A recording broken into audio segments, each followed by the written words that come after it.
Today I am going to discuss about the most important topic for the finance account assistant, जो mathematical जो part है syllabus का, ठीक है, वो मैं यहाँ पे शुरू करवाने जा रहा हूँ। तो इससे पहले हर एक जो बच्चा है वो सब्सक्राइब कीजिए और लाइक कीजिए और शेयर कीजिए और अपने फ्रेंड तक जितने भी हैं उनको शेयर कीजिए। मैं हर एक जो कंपोनेंट्स है इसके यहाँ पे कंप्लीट करूँगा मैथमेटिक्स का। ओके, तो क्वालिटी कंटेंट मिलेगा और NCERT बेस्ड होगा और प्लस जो एडवांस लेवल का होगा। ओके, अब हम चलो शुरू करते हैं। वेक्टर्स क्या होता है, ठीक है, वेक्टर्स क्या होता है इसके बारे में हम बात करते हैं। इससे पहले हम देखते हैं क्वांटिटीज़ क्या होता है। We have two types of quantities, one is the vector quantities and other is the scalar quantities. Vector quantities वो क्वांटिटीज़ होती है जिसमें मैग्नीट्यूड और डायरेक्शन होती है, याद रखना। Vector quantities are those quantities which have both magnitude as well as direction. और स्केलर क्वांटिटीज़ क्या होती है, वैसे क्वांटिटीज़ होती है जिसमें सिर्फ मैग्नीट्यूड होता है, याद रखना। सिर्फ क्या होता है, मैग्नीट्यूड होता है, उसको कहा जाता है स्केलर क्वांटिटी, जिसमें डायरेक्शन नहीं होता, याद रखना। डायरेक्शन नहीं होता, सिर्फ मैग्नीट्यूड होता है, ठीक है, नो डायरेक्शन, इसमें डायरेक्शन नहीं होता, याद रखना, इसमें कोई भी डायरेक्शन नहीं होते, ओनली मैग्नीट्यूड, ठीक है। फॉर एग्जांपल जैसे हमारे पास अगर हमने कोई 50 kg, ओके, जैसे हमारे पास है डिस्टेंस भी, हमारे पास क्या है, टाइम क्या है, ये सारा किस में आ जाता है, स्केलर क्वांटिटी। वेक्टर क्वांटिटी में क्या होता है, जैसे जिसमें मैग्नीट्यूड और डायरेक्शन हो। जैसे फोर्स है, फोर्स क्या है, एक जिसमें जब हम किसी बॉडी के ऊपर क्या लगाते हैं, फोर्स लगाते हैं, तो वो किसी पार्टिकुलर डायरेक्शन में मूव करता है। ओके, तो that is the vector quantities. Okay, जैसे फॉर एग्जांपल अगर हमने कहीं जाना होगा, नॉर्थ जाना, अगर मैं 10 मीटर जा रहा हूँ तो कौन सी डायरेक्शन में जा रहा हूँ, नॉर्थ, साउथ, ईस्ट या वेस्ट, तो उसमें हमें डायरेक्शन भी मेंशन करना पड़ता है, वो आगे वेक्टर क्वांटिटीज़। तो वेक्टर क्वांटिटीज़ क्या है, वेक्टर क्वांटिटी जिसमें दोनों magnitude as well as direction हो। ओके, अब वेक्टर क्वांटिटीज़ क्या है और स्केलर क्वांटिटीज़ क्या है, ठीक है, क्या कौन सी चीज़ वेक्टर क्वांटिटी होगी और कौन सी स्केलर क्वांटिटी होगी। जैसे 10 मीटर नॉर्थ वेस्ट है, देखो इसमें डायरेक्शन मेंशन है, तो इसका मतलब ये क्या है, वेक्टर क्वांटिटी से। और स्केलर क्वांटिटी क्या है, जैसे 20 kg, अब 20 kg क्या है, नॉर्थ साउथ ईस्ट वेस्ट नहीं, खाली 20 kg, इसमें कोई भी डायरेक्शन मेंशन नहीं है। ओके, तो ये आगे हमारे पास स्केलर क्वांटिटी। अब 20 मीटर पर सेकंड स्क्वायर, इसका मतलब ये क्या है, हमारा एक्सेलरेशन। एक्सेलरेशन होता है वेलोसिटी अपॉन टाइम, ठीक है, मतलब कि ये किसी पार्टिकुलर डायरेक्शन में किसी वेलोसिटी से मूव कर रहा है। ओके, अब जब भी मतलब कि चेंज इन वेलोसिटी, तो क्या होता है एक्सेलरेशन। अगर कोई भी गाड़ी मूव कर रही है तो किसी डायरेक्शन में मूव करेगी ना पार्टिकुलर। ओके, तो वो हमारे पास आ गया एक्सेलरेशन। एक्सेलरेशन में क्या है, हमारे पास वेक्टर क्वांटिटी है जिसमें दोनों magnitude as well as direction है।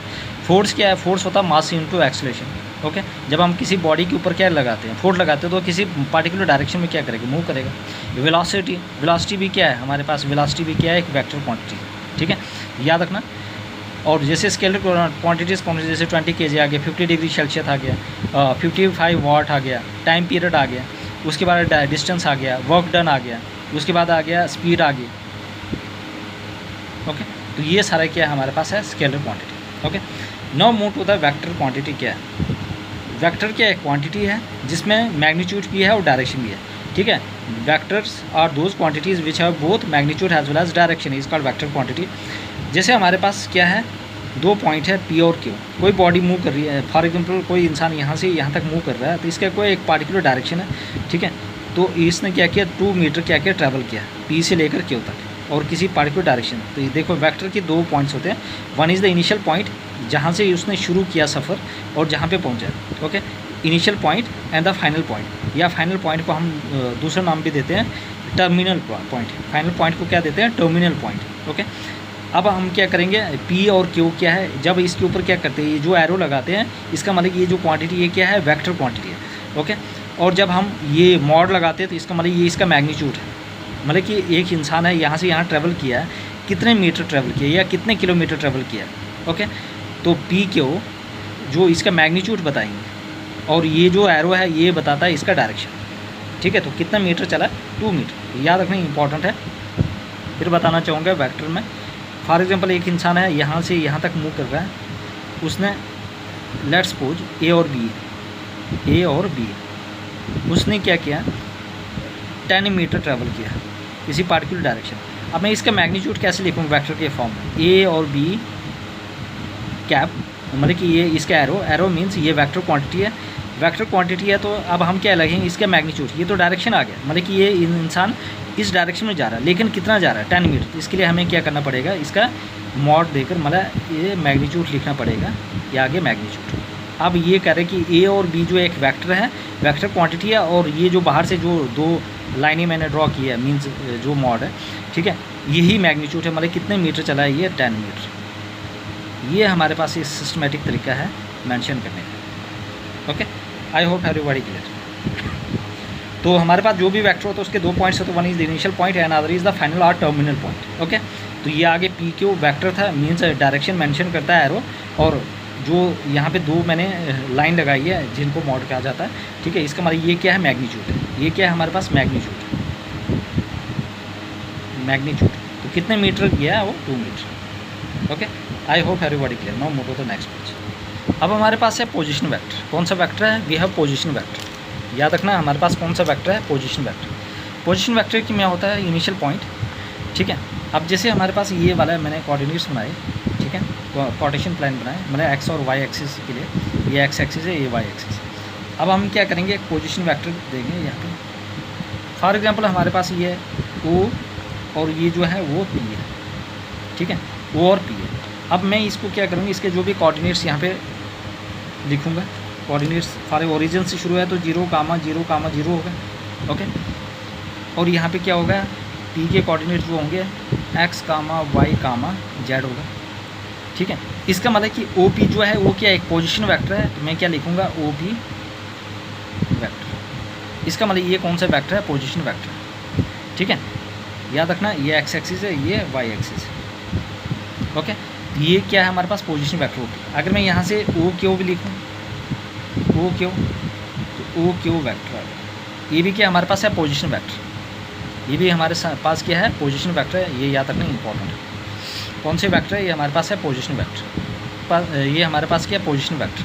तो ओरिजिन क्या है, ओरिजिन से, और यहाँ पे ये ओ पी क्या है, पोजीशन वेक्टर, और ओ क्यू भी क्या है हमारे पास है, पोजीशन वेक्टर, ठीक है। तो जिसके इनिशियल पॉइंट क्या है, 0, 0, 0, ठीक है, और ये हमारे पास position vector. Okay, next one is the direction angles. Direction angle क्या है, angle made by the position vector with x, y and z axis is called direction angle. देखो डायरेक्शन एंगल क्या है, मतलब ऐसे एंगल जो पोजीशन वेक्टर के साथ बनाए, ठीक है। मतलब कि ऐसे एंगल, डायरेक्शन एंगल क्या होता है, जो पोजीशन वेक्टर के साथ बनाए। फॉर एग्जाम्पल हमारे पास मैंने एक पोजीशन वेक्टर ले लिया, लेट्स सपोज ये, ठीक है, ये हमने ले लिया ओ पी, पोजीशन वेक्टर ले लिया। अब इसके साथ जो जो एंगल बनेगा उसको कहा जाता है डायरेक्शन एंगल्स। तो डायरेक्शन एंगल क्या होता है, what is direction angle, angle made by the position vector. जो भी पोजीशन वेक्टर क्या बनाता है, एंगल बनाता है, किसके साथ, एक्स एक्सिस के साथ, वाई एक्सिस के साथ और जेड एक्सिस के साथ, उसी को क्या कहा जाता है, पोजीशन वेक्टर। पोजीशन वेक्टर क्या है, मतलब कि डायरेक्शन एंगल क्या है, ऐसे एंगल जो पोजीशन वेक्टर के साथ, पोजीशन वेक्टर एक्स, वाई और जेड एक्सिस के साथ बनाता है, उसी को कहा जाता है डायरेक्शन एंगल। तो what is direction angle, direction angle क्या होता है, डायरेक्शन एंगल वो होता है कि जब हमारे पास पोजीशन वेक्टर क्या करता है, एंगल बनाता है एक्स एक्सिस, वाई एक्सिस और जेड एक्सिस का। देखो जो पोजीशन वेक्टर है वो पी क्या है, एक पोजीशन वेक्टर है। वो पी क्या है हमारे पास है, एक पोजीशन वेक्टर है। ये क्या है, पोजीशन वेक्टर है। ये क्या हमारे पास, पोजीशन वेक्टर। अब ये क्या कर रहा है, एंगल बना रहा है। देखो जब ये एक्स एक्सिस के साथ बनाएगा एंगल, जब वो एक्स एक्सिस के साथ बनाएगा तो उस एंगल को कहा जाता है अल्फ़ा। जब ये पोजीशन वेक्टर वाई एक्सिस के साथ एंगल बनाएगा तो उसको कहा जाता है बीटा। और जब यही पोजीशन वेक्टर जेड एक्सिस के साथ एंगल बनाएगा उसको कहा जाता है गामा। याद रखना इंपॉर्टेंट है। जब ये क्या करता है, जब पोजीशन वेक्टर एक्स एक्सिस के साथ एंगल बनाता है तो उसको कहा जाता है अल्फ़ा। जब ये जो पोजीशन वेक्टर है वो वाई एक्सिस के साथ एंगल बनाता है तो बीटा। जब ये जेड एक्सिस के साथ एंगल बनाता है तो उसको कहा जाता है गामा। याद रखना, तो उसी को कहा जाता है डायरेक्शन एंगल। तो डायरेक्शन एंगल क्या है, जब पोजीशन वेक्टर एंगल बनाता है एक्स एक्सिस के साथ, वाई एक्सिस के साथ और जेड एक्सिस के साथ, उसी को कहा जाता है डायरेक्शन एंगल। आई होप एवरीबॉडी ये चीज़ आपने याद रखनी इंपॉर्टेंट है। Okay, next one is the direction cosine. Next हमारे पास क्या है, डायरेक्शन कोसाइन, ठीक है। तो डायरेक्शन कोसाइन क्या होता है, the cosine value of this direction angle. अब डायरेक्शन एंगल की क्या क्या कोसाइन वैल्यू है उसी को कहा जाता है डायरेक्शन कोसाइन। याद रखना, डायरेक्शन एंगल की क्या क्या कोसाइन वैल्यू है उसी को कहा जाता है डायरेक्शन कोसाइन। ओके, अब हम इसको कैसे देते हैं, कैसे लिखते हैं, कॉस अल्फ़ा, कॉस बीटा और कॉस गामा। ओके, तो L is equal to cos alpha, M is equal to cos beta और n is equal to cos gamma. याद रखना इंपॉर्टेंट है ये चीज़, क्या है ना। हमारे पास क्या है, ये इंपॉर्टेंट है, ये आपने याद रखना कैसे हम देते हैं। जो एल होता है वो होता है cos of alpha.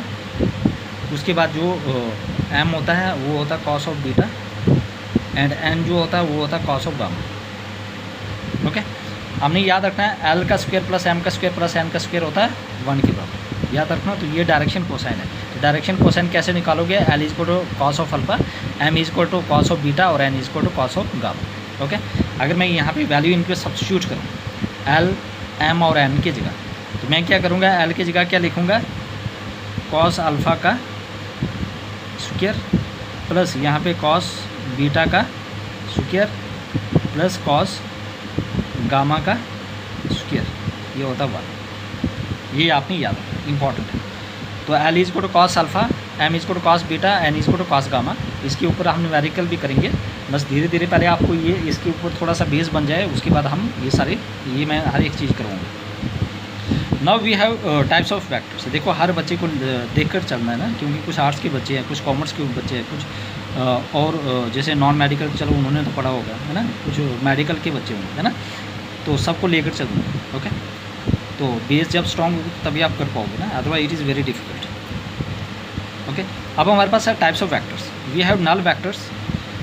Null vector क्या होता है? नल वेक्टर क्या है? यूनिट वेक्टर क्या है? को इनिशियल वेक्टर क्या है? कॉलिनियर या पैरेलल वेक्टर क्या है? इसके बारे में हम बात करते हैं। What is null vector? Null vector क्या है? जिसका मैग्नीट्यूड क्या हो 0। Null vector are those vector having magnitude 0। जिसका मैग्नीट्यूड 0 होगा उसको कहा जाता है नल वेक्टर। ए इंटू ए और बी, इसको कहा जाता है नल वेक्टर। याद रखना, जिसका मैग्नीट्यूड, जब भी मैग्नीट्यूड 0 हो जाता है तो इसका मतलब वो वेक्टर क्या है? Null vector. इसके ऊपर हम न्यूमेरिकल भी करेंगे आगे। यूनिट फैक्टर क्या इंपॉर्टेंट है? Very very important unit factor, ठीक है, ये मोस्ट इंपॉर्टेंट है यूनिट फैक्टर। यूनिट फैक्टर क्या होता है? Are those vector which have magnitude, जिसका मैग्नीट्यूड क्या हो 1।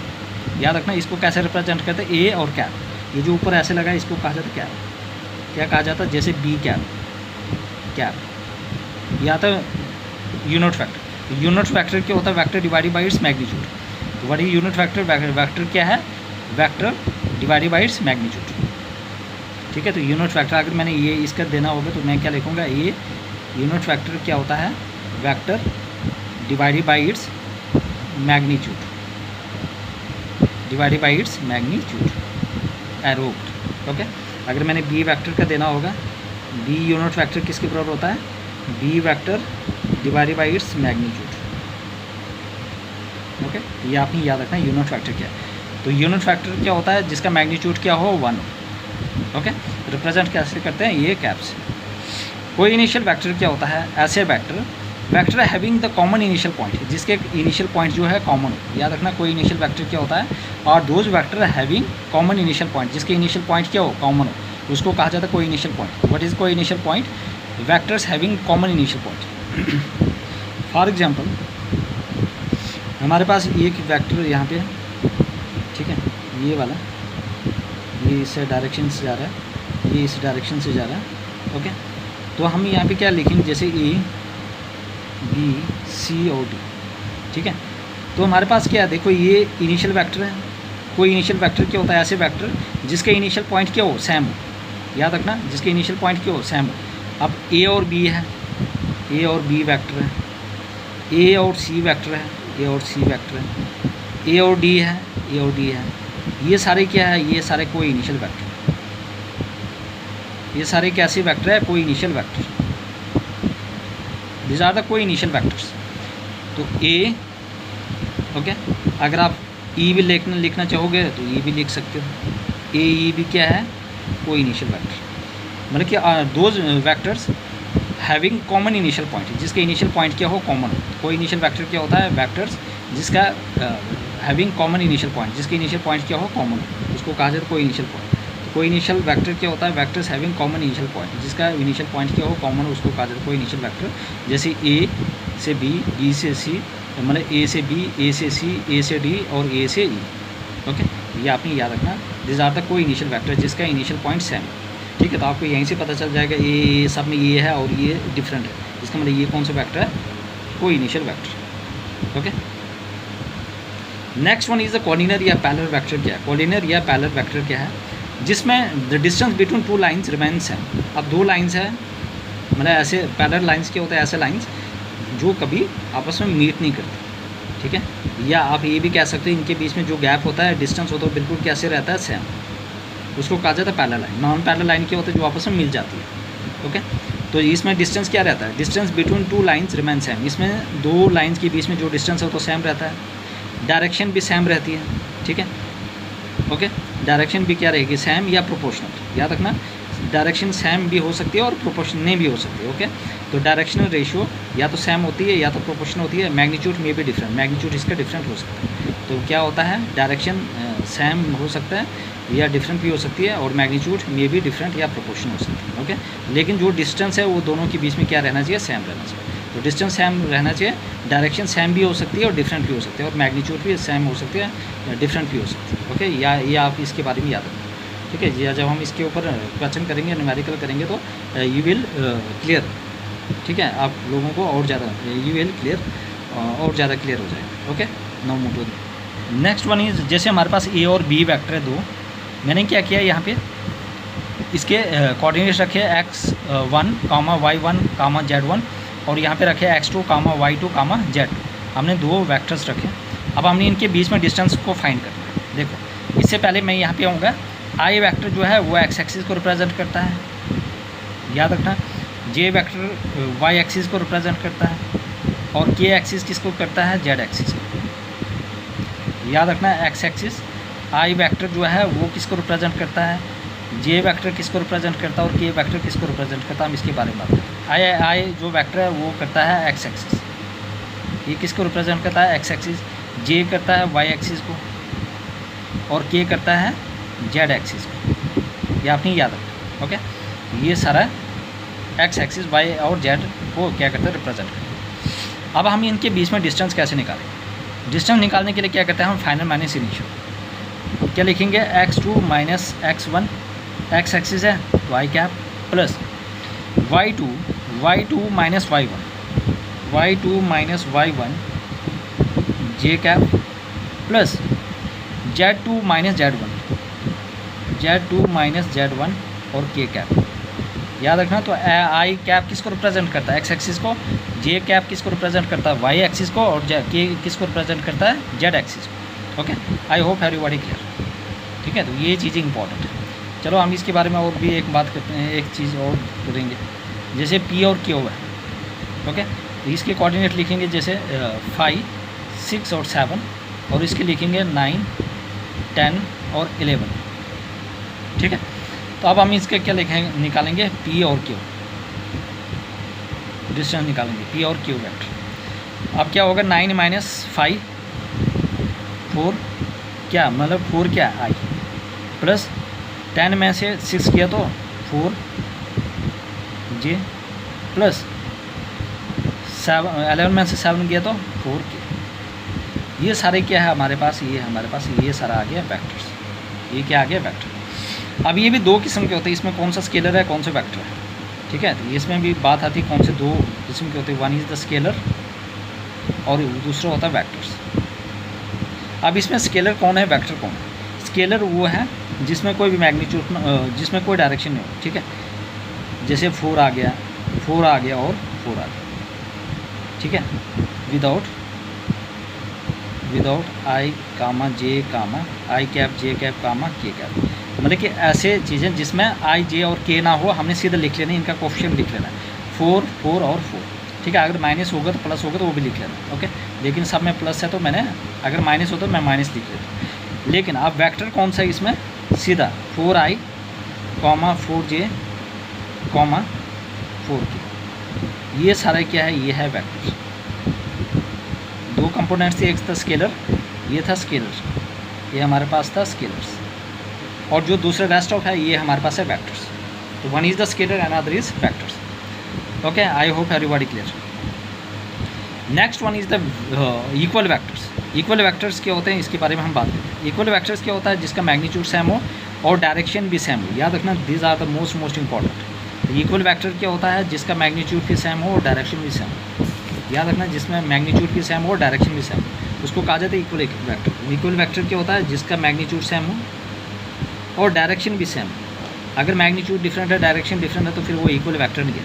तो क्या, what are the two main condition for the vectors must be equal vectors, direction must be same और मैग्नीट्यूड मस्ट बी सेम, मतलब कि डायरेक्शन और मैग्नीट्यूड सेम हो तो इक्वल वेक्टर है, अगर इसमें एक भी नहीं है तो इक्वल वेक्टर नहीं है।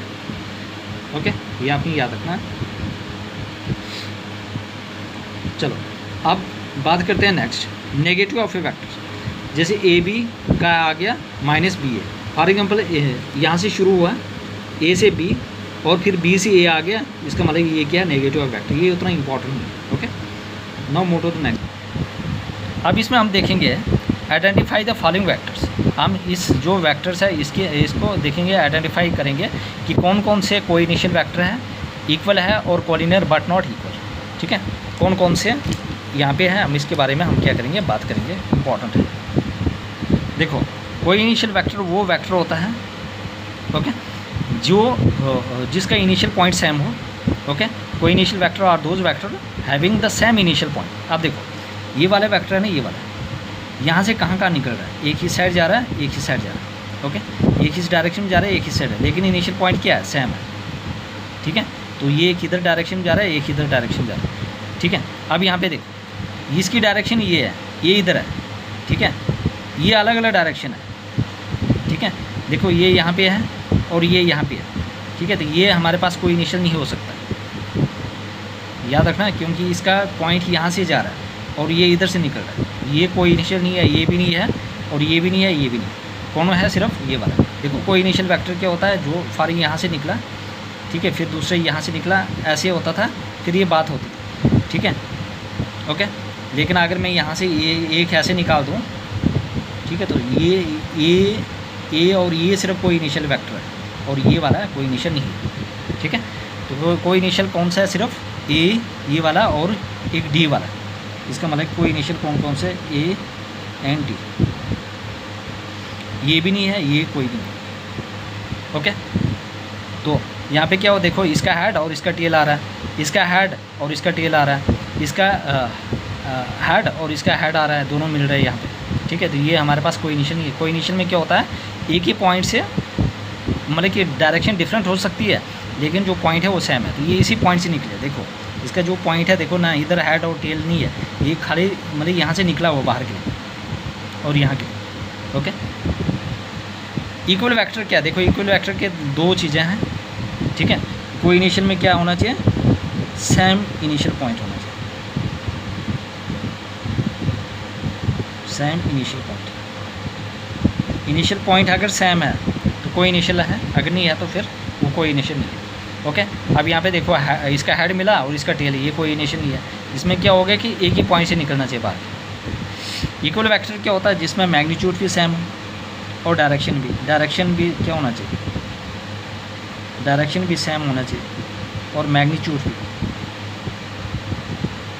अब देखो, यहाँ से निकल रहा है ये वेक्टर्स इस डायरेक्शन में, और ये वाला जो है, ये वाला है सी वेक्टर, मतलब कि हमारे पास क्या होना चाहिए, डायरेक्शन सेम होना चाहिए और मैग्नीट्यूड भी सेम होना चाहिए। देखो, ये इस डायरेक्शन में जा रहा है और ये इस डायरेक्शन में जा रहा है, इसका मतलब ए और सी इक्वल वेक्टर हो ही नहीं सकते, क्योंकि इस डायरेक्शन अलग है।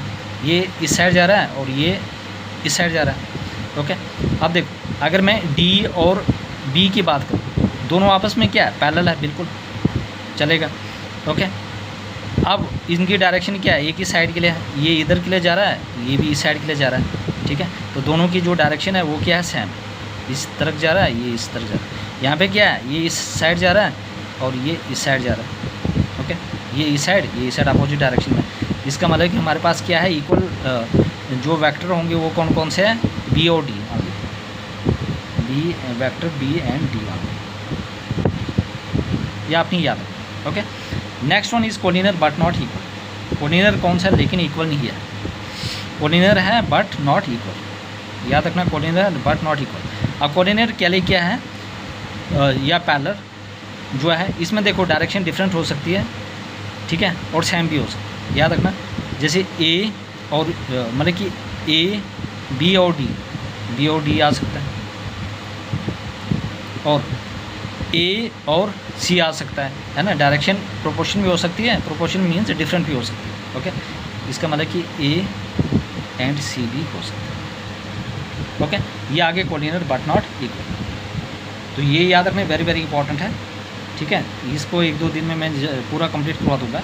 देखो आप लोगों का काम है कि भाई सब्सक्राइब कीजिए, लाइक कीजिए और शेयर कीजिए, और जितना हो सके अपने फ्रेंड्स को शेयर कीजिए, ताकि मुझे मोटिवेशन मिलता है कि आप लोगों के लिए मैंने ये चीज़ें लेकर आ रहा हूँ, और एनसीईआरटी बेस लेकर आ रहा हूँ, और फिर एडवांस में क्वेश्चन भी लेकर आऊँगा। पहले हम इसके ऊपर बेस बनाएंगे, देन आफ्टर दैट, ठीक है, फिर मैं आगे मूव करूँगा। ओके, तो आपका आप लोगों से यही है कि भाई आप सब्सक्राइब कीजिए, लाइक कीजिए और शेयर कीजिए, ठीक है। देखो आप इतने हंड्रेड्स के करीब बच्चे देख रहे हैं, 1 या 2 बच्चे बड़ा मुश्किल से सब्सक्राइब कर रहे हैं। ये तो गलत बात है। अगर आप लोगों के लिए इतना कंटेंट लेकर आ रहा हूँ फिर भी आप सब्सक्राइब नहीं करो, ये तो गलत बात है। अपने दोस्त को शेयर कीजिए, फ्रेंड्स को शेयर कीजिए। ओके, अब मतलब किसी में कहीं भी प्रॉब्लम है यहाँ तक आप पूछ सकते हैं मुझे, तो इसको मैं कंटिन्यू करूँगा कि ताकि एग्ज़ाम से पहले 1 मंथ पहले ही, एग्ज़ाम से पहले मैं ये कंप्लीट करवा दूँगा पूरा सिलेबस मैथ का। ओके, आपका काम है बस सब्सक्राइब करना। ओके, ना मूव होगा। मिलते हैं नेक्स्ट लेक्चर में। चलो मिलते हैं नेक्स्ट लेक्चर।